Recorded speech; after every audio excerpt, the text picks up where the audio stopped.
जरा सोचो, तुम बाथरूम में मुंह धोने जाओ पर शीशे में तुम्हारी रिफ्लेक्शन दिखाई ही न दे, यानी तुम्हारा शरीर पूरी तरह गायब हो जाए। कुछ ऐसा ही होता है माइकल के साथ। माइकल इटली में रहने वाला एक आम सा लड़का है। एक दिन वो क्लास में स्टेला नाम की एक लड़की के ठीक पीछे बैठा था जब उनके इलाके की पुलिस इंस्पेक्टर जियोवाना, जो कि माइकल की माँ भी है, वहाँ आ गई। दरअसल वो वहाँ पर इसलिए आई थी क्योंकि माइकल की क्लास का एक लड़का घर से भाग गया था। उसके जाने के बाद अचानक माइकल की नाक से खून टपकने लगा तो वो जल्दी से बाथरूम की ओर भागा, जहाँ कुछ शरारती बच्चे उसे परेशान करने लगे। शाम को होने वाली एक पार्टी के लिए माइकल अपने बचाए हुए पैसों से एक कॉस्ट्यूम खरीदने गया, लेकिन उसके पास पैसे इतने कम थे कि उतने में तो एक चाइनीज सुपर हीरो की ड्रेस ही मिली। उसे वो कुछ खास पसंद नहीं आई, लेकिन फिर भी उसने वो खरीद ली। घर पर आकर उसकी माँ ने उसे भरोसा दिलाया कि वो सच में अच्छा दिख रहा है और उसे पार्टी में जरूर जाना चाहिए। वहाँ माइकल खूब मजे ले रहा था और आज तो उसकी स्टेला से भी बात हो रही थी, जिसे वो मन ही मन पसंद करता था। लेकिन फिर उन बदमाश लड़कों ने उसे फिर से परेशान करना शुरू कर दिया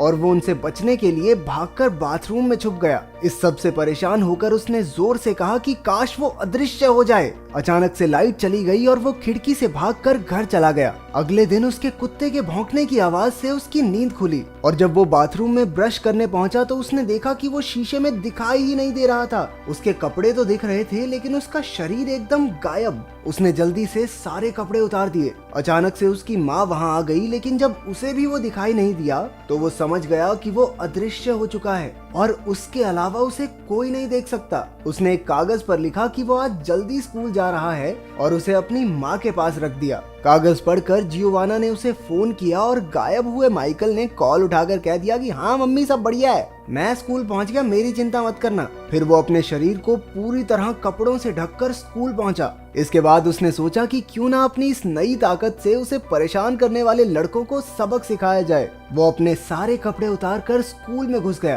क्लास के दौरान उसने उस लड़के की पेंट बॉल गन से उन्हें पढ़ा रही टीचर पर पेंट बॉल की बौछार कर दी, जिसके बाद उस लड़के को सस्पेंड कर दिया गया। फिर वो लड़कियों के चेंजिंग रूम में जाकर उन्हें कपड़े बदलते हुए देखने लगा। शक्तियों का सही गलत इस्तेमाल हो रहा है। अचानक एक लड़की ने गलती से अपना टॉवल उस पर फेंक दिया और तौलिए ने उसके शरीर का आकार ले लिया। ऊपर से उसकी शक्तियों को भी अभी गायब होना था। अब वो फिर से सबको दिखाई देने लगा। नंगे पुंगे लड़के को चेंजिंग रूम में देखकर लड़कियां चिल्लाकर इधर उधर भागने लगी। अगले दिन क्लास के दौरान हमें पता चला कि उनकी क्लास का एक और लड़का घर से भाग गया था। अचानक से माइकल के हाथ धीरे धीरे गायब होने लगे। क्लास की घंटी बजते ही वो जल्दी से वहाँ से भाग निकला। वो अपने पूरे शरीर पर कपड़े लपेटकर घर पहुँचा तो उसकी छोटी बहन कैंडला उसके कमरे में बैठी थी। माइकल ने दीवार की तरफ मुंह करके उसे वहाँ से जाने को कहा, लेकिन कैंडला भी बाहर जाने का नाटक करके उसके कमरे में ही रुक गई। ये सोचकर कि उसकी बहन चली गई, माइकल ने अपने चेहरे से मफलर हटाया और पीछे मुड़ा। उसे देखकर कैंडला डर के मारे चिल्लाने लगी। माइकल ने उसे शांत किया और समझाया कि पता नहीं कैसे, लेकिन उसकी चाइनीज सुपर हीरो कॉस्ट्यूम ने उसे गायब होने की ताकत दे दी है। जब जियोवाना घर लौटी तब तक माइकल अदृश्य हालत में ही था। उसने अपनी माँ को फोन पर किसी से बात करते सुना कि माइकल असल में अडॉप्टेड है और कई साल पहले उसे कोई जियोवाना के घर के बाहर छोड़कर चला गया था। माइकल इस बारे में कुछ नहीं जानता था और वो दुखी होकर बाहर चला गया। जब वो अकेला बैठा झूला झूल रहा था तो स्टेला वहाँ आई। उसे लगा कि वहाँ शायद कोई भूत है, लेकिन वो बिना डरे साथ वाले झूले पर जाकर बैठ गई। क्या साइको लड़की है ये, भूत के पास कौन जाता है? स्टेला ने उसे अपना दोस्त बनने के लिए कहा। इस बात पर माइकल ने भी जमीन पर एक स्माइली फेस बना दिया। वो थोड़ी देर साथ खेले, जिसके बाद स्टेला वहाँ से चली गई। माइकल की नजर थोड़ा दूर खड़े एक आदमी पर पड़ी जो आंख गड़ाए उसकी ओर देख रहा था, लेकिन फिर पता चला कि वो तो असल में अंधा है। रात के समय माइकल स्टेला के घर पहुंचा। वो भी एक अदृश्य दोस्त बनाकर बहुत खुश थी। कुछ देर बाद उन्होंने एक दूसरे को किस किया, लेकिन अचानक माइकल की शक्तियां फिर से जाने लगी। इससे पहले कि स्टेला उसका चेहरा देख पाती वो वहां से भाग निकला। कुछ समय बाद स्टेला जिम्नास्टिक्स हॉल में अकेली प्रैक्टिस कर रही थी जब अचानक किसी ने उस पर एक डार्ट से हमला किया।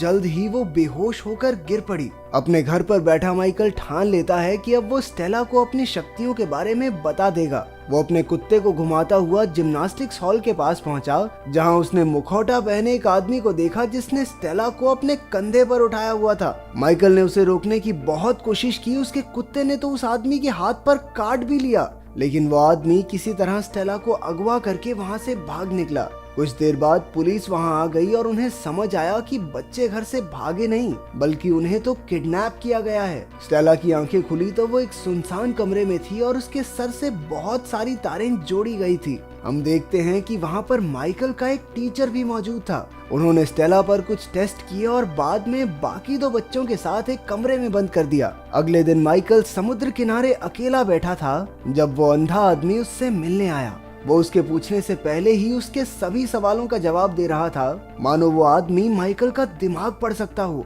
उसने बताया कि उसका नाम आंड्रेज है और वो माइकल का असली पिता है। माइकल ने उसकी बात नहीं मानी और चिल्लाकर कहा कि तुम झूठ बोल रहे हो। लेकिन फिर आंड्रेज ने उसे पूरी कहानी सुनाई। उसने बताया कि वो रूस के एक गांव में रहने वाला एक आम लड़का था, लेकिन एक दिन न्यूक्लियर रेडिएशन के लीक होने की वजह से उनके गांव के ज्यादातर लोग मारे गए, लेकिन जो बच गए उनके अंदर करिश्माई शक्तियां आ गई थी। इस बारे में पता चलते ही फौज ने उन्हें हथियारों की तरह इस्तेमाल करने का प्लान बनाया। वो उन पर खूब अजीबोगरीब एक्सपेरिमेंट्स किया करते। रिपोर्ट्स में पता चला कि आंड्रेज और माइकल की मां के अलावा वहाँ पर कोई भी बच्चे नहीं पैदा कर सकता था। जब माइकल का जन्म हुआ तो वो इन अनोखी शक्तियों के साथ पैदा होने वाला पहला बच्चा बना, लेकिन उसे एक अच्छा भविष्य देने के लिए आंड्रेज और माइकल की माँ उसे लेकर मिलिट्री कैंप से भाग निकले। आंड्रेज माइकल के साथ किसी तरह बच निकला, लेकिन उसकी पत्नी मारी गई। वो जानता था कि माइकल कभी उसके साथ सुरक्षित नहीं रहेगा, तो उसने अपनी शक्तियों के इस्तेमाल से जियोवाना का दिमाग पढ़कर पता लगाया कि वो सच में एक अच्छी औरत है और अपने बच्चे को उसके घर के बाहर छोड़कर चला गया। लेकिन अब मिलिट्री को पता चल गया है कि वो खास बच्चा इसी इलाके में कहीं है। माइकल को अब भी उसकी बातों पर भरोसा नहीं था, लेकिन आंड्रेज ने अचानक से कहा कि वो यहाँ पर और बातें नहीं कर सकते क्योंकि थोड़ी दूर खड़े एक मछुआरे को उस पर शक हो गया था और वो पुलिस को फोन करने वाला है। आंड्रेज ने माइकल को एक सूट दिया जो उसके शरीर के साथ ही गायब हो जाएगा और खुद बड़ी आसानी से उस मछुआरे की याददाश्त मिटाकर वहां से चला गया। माइकल के उस दोगले टीचर से बातचीत के दौरान जियोवाना ने बताया कि उसने माइकल को गोद लिया था। ये सुनकर उसे शक हुआ कि शायद माइकल ही वो खास लड़का है। सच्चाई का पता लगाने के लिए वो माइकल से मिलने उसके घर पहुंचा।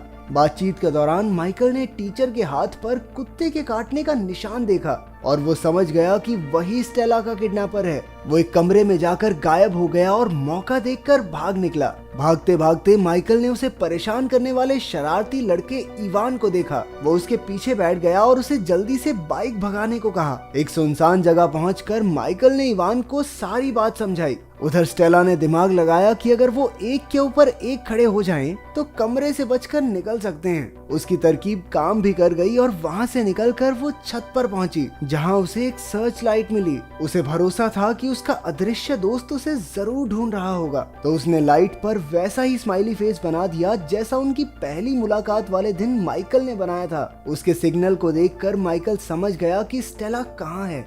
इवान के साथ वो अपने दोस्तों को बचाने पहुंचा, लेकिन तभी एक गार्ड ने स्टेला को पकड़ लिया। इवान ने अपनी पेंट बॉल गन से इलेक्ट्रिक सर्किट पर निशाना लगाकर उसमें गड़बड़ी कर दी। जब माइकल गायब होकर बिल्डिंग में घुसा तो उसने अपने टीचर और कुछ गुंडों को जियोवाना और आंड्रेज पर नजर रखते हुए देखा, जो एक साथ मिलकर माइकल को ढूंढ रहे थे। इसके बाद उसने एक गार्ड के सर पर फायर एक्सटिंग्विशर दे मारा और दूसरे पर बंदूक तान दी। उसने सभी किडनैप हुए बच्चों को बाहर निकालकर गार्ड्स को अंदर ही बंद कर दिया। इसके बाद माइकल उनके सामने आया, जिसे देखकर सभी दंग रह गए। वो सब जल्दी से वहाँ से निकलना चाहते थे, लेकिन स्टेला कहने लगी कि उन्हें एक बूढ़े आदमी की मदद करनी चाहिए जो पास ही एक कमरे में बंद है। माइकल उसकी बात मानकर उसके साथ चल दिया, लेकिन वो तो उसे सीधा उन्हीं लोगों के पास ले गई जिनसे बचकर वो भाग रहा था। अचानक वो बेहोश होकर गिर पड़ी और उसके पीछे बैठा एक बूढ़ा आदमी बोलने लगा। दरअसल वो किसी भी इंसान के दिमाग पर कब्जा कर सकता था। उसी ने स्टेला और माइकल के टीचर से ये सब करवाया था। मिलिट्री वालों ने माइकल और स्टेला को एक सबमरीन में डाल दिया और समुद्र के रास्ते अपनी मंजिल की ओर निकल पड़े। दूसरी ओर आंड्रेज और जियोवाना वहां पहुंचकर इवान से मिले। बिल्डिंग को सेल्फ डिस्ट्रक्ट मोड पर लगा दिया गया था और अब कुछ ही सेकंडों में धमाका होने ही वाला था। उन्होंने जल्दी से अगवा किए गए दोनों बच्चों और माइकल के टीचर को भी बचा लिया, क्योंकि उस बेचारे की कोई गलती थोड़ी न थी। उसके दिमाग को तो बूढ़े अंकल ने वश में कर रखा था। वो सब धमाके से ठीक पहले बिल्डिंग से बाहर निकल गए। दूसरी तरफ सबमरीन में माइकल को पता चला कि उसके पास सिर्फ गायब होने की शक्ति नहीं है, वो अपने दिमाग की ताकत से चीजों को हिला डुला भी सकता है। उसने अपनी शक्तियों का इस्तेमाल करके आसपास की चीजों को तोड़ना शुरू कर दिया। उसने उन सभी गुंडों को मारकर स्टेला और अपनी जान बचाई। फिर वो अपनी शक्ति से सबमरीन को वापस समुद्र किनारे ले आया, जहां सब उसका इंतजार कर रहे थे। वो बहुत खुश था और सबके सामने गायब होकर अपनी शक्तियों का दिखावा करने लगा। आंद्रेज ने उसके पास आकर कहा कि वो अपनी शक्तियां यूं सबके सामने नहीं दिखा सकता। उसकी पहचान को गुप्त रखने के लिए आंद्रेज को वहां मौजूद सभी लोगों की याददाश्त मिटानी होगी। माइकल ने बात को समझकर एक आखिरी बार स्टेला को किस किया, जिसके बाद आंद्रेज वापस लौटने का वादा करके सबकी याददाश्त मिटाकर वहां से चला गया और सब कुछ एकदम पहले जैसा हो गया। अगर वीडियो पसंद आई तो लाइक कर देना, चैनल को सब्सक्राइब कर देना। मिलते हैं अगली वीडियो में।